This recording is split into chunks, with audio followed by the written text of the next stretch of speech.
இனிமே கண்ணை மூடிட்டு கடலை எண்ணெய் வாங்கலாம்.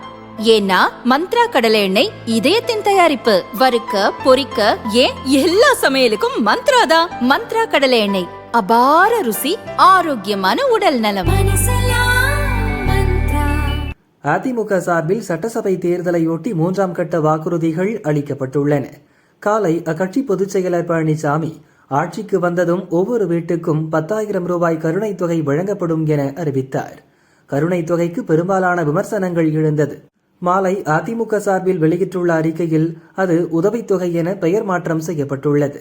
மேலும் அதில் கூறப்பட்டுள்ளதாவது: திமுக ஆட்சியில் மக்களின் அன்றாட குடும்ப சுமை பல மடங்கு உயர்ந்துவிட்டது. அதை குறைக்கும் வகையில் ஒவ்வொரு குடும்பத்துக்கும் உதவித்தொகையாக 10,000 ரூபாய் வழங்கப்படும். வேலைவாய்ப்பு அலுவலகங்களில் பதிவு செய்து காத்திருக்கும் பட்டதாரிகளுக்கு மாதம் 2,000 ரூபாய், +2 வரை படித்து பதிவு செய்தோருக்கு மாதம் 1,000 ரூபாய் உதவித்தொகை வழங்கப்படும்.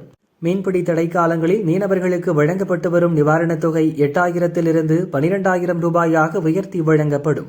ஒவ்வொரு ஆண்டும் பொங்கல் அன்று வழங்கப்பட்டு வரும் பொங்கல் தொகுப்புடன் சேர்த்து 1,000 ரூபாய் வழங்கப்படும். கைத்தறி நெசவாளர்களுக்கு வழங்கப்பட்டு வரும் இலவச மின்சாரம் 300 யூனிட்டிலிருந்து 450 யூனிட்டாகவும், விசைத்தறி நெசவாளர்களுக்கு 1000 யூனிட்டிலிருந்து 1,400 யூனிட்டாகவும் உயர்த்தி வழங்கப்படும். நகரங்களில் நடைபாதை ஓரமாக கடை வைத்திருக்கும் சிறு வியாபாரிகள் கூட்டுறவு வங்கிகளில் வாங்கிய கடன் தள்ளுபடி செய்யப்படும் எனவும் தெரிவிக்கப்பட்டுள்ளது.